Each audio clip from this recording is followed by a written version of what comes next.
Hi YouTube, it's me, Heidi, at Becoming a Green Stalker.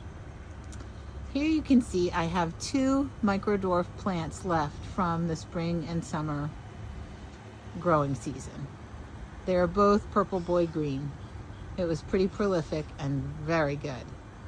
And it's probably too cool for them to be outside now, but they're still here and they're still going strong.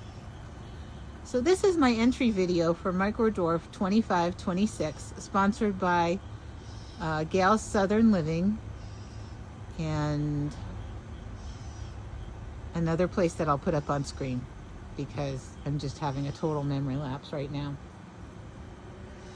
Oh, Broke but Bountifully Blessed 532. Sorry about that, Carol. Broke but Bountifully Blessed 532 and Gail's Southern Living are sponsoring this event. So it starts November 1st, and you have to grow a microdwarf plant and disclose which means you'll grow it by and post updates. So I'll be using hydroponics to grow for the winter.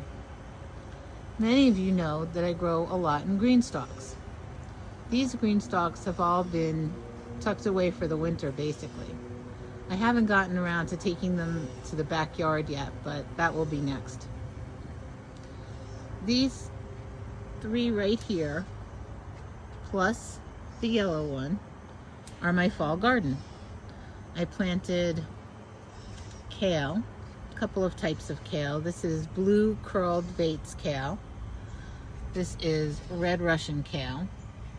And then I planted beets, which don't seem to be doing much of anything.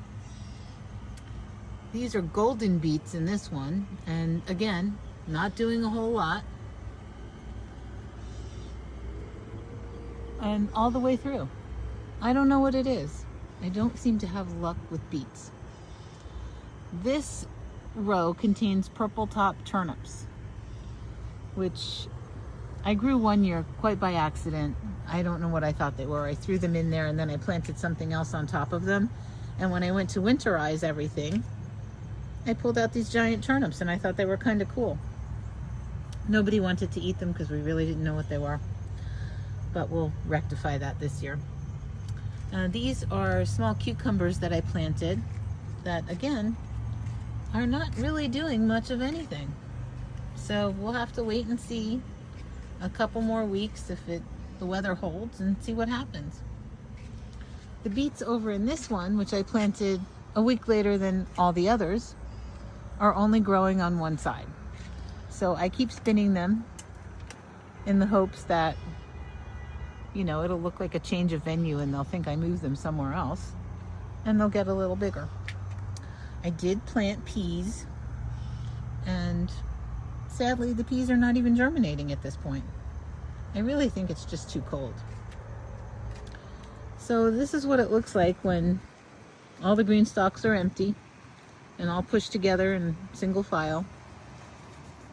They need to be all carted around to the backyard so that when I go to refresh them in the spring, I have room to work. Plus, I don't think I'll be growing out here next year.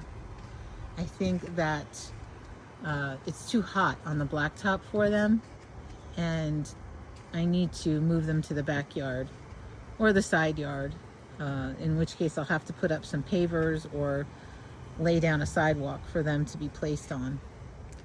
And then over here against the fence, I had all of these buckets set up, and tomatoes in there did very well.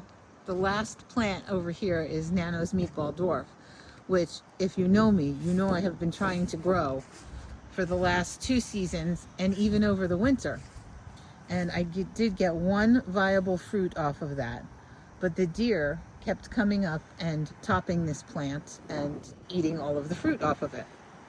So I was able to get one, and I just tried it, and it is so fabulous that next year the high tunnel is going up and more Nano's Meatball Dwarf will be grown. But in the meantime, I just wanted to let you know that I'll be growing for Microdwarf 2526 along with Gail's Southern Living and Broke but Bountifully Blessed 532 in their Micro Dwarf 25-26 collaboration.